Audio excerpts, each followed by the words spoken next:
మన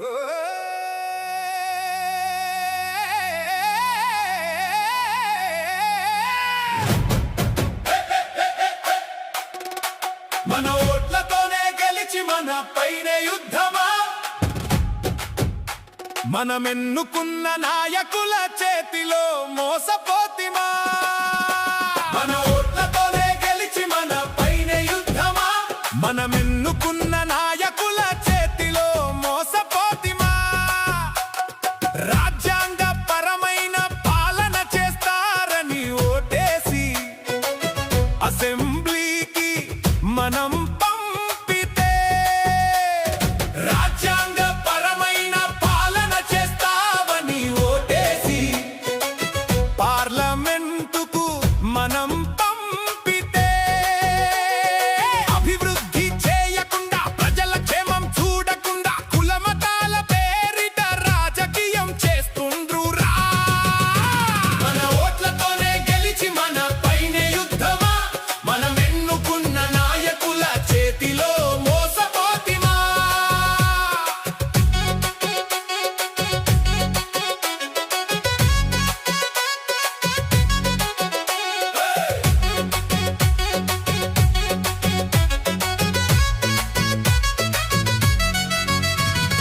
రాజ్యాంగ ఫలాలు అందరికీ దక్కాలని,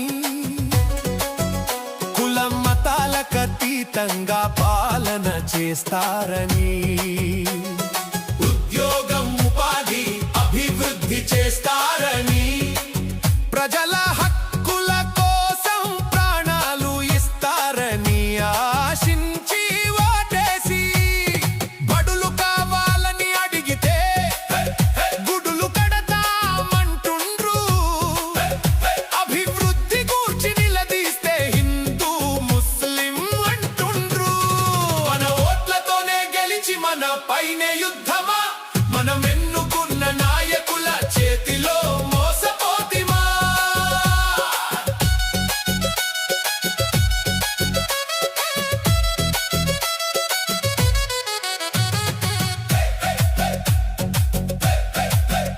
మన ప్రభుత్వానికి లేదు అధికారిక మతము,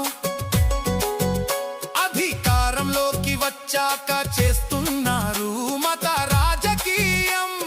మతపరమైన చట్టాలు చేసి మనల్ని హింసిస్తుండ్రు, అభివృద్ధిని పక్కన పెట్టి మత సందేశాలు ఇస్తుండ్రు.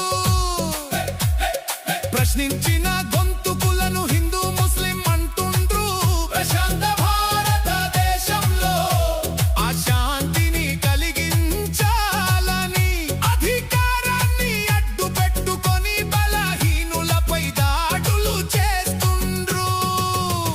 మన ఓట్లు మనకే వ్యతిరేకంగా మారాయా, మనం ఎన్నుకున్న నాయకులు మనపైనే యుద్ధం చేస్తున్నారా.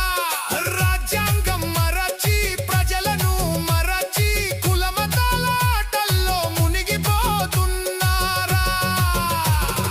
ఎంతకాలం ఈ మోసం, ఎంతకాలం ఈ ద్రోహం. ఓటు ఇచ్చి అధికారం ఇచ్చి మనమే బలి అవుతున్నాం.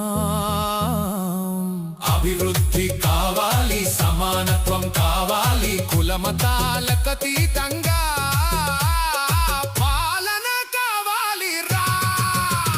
మన ఓట్లతోనే గెలిచి మన పైనే యుద్ధమా, మనం ఎన్నుకున్న నాయకుల చేతిలో మోసపోతిమా.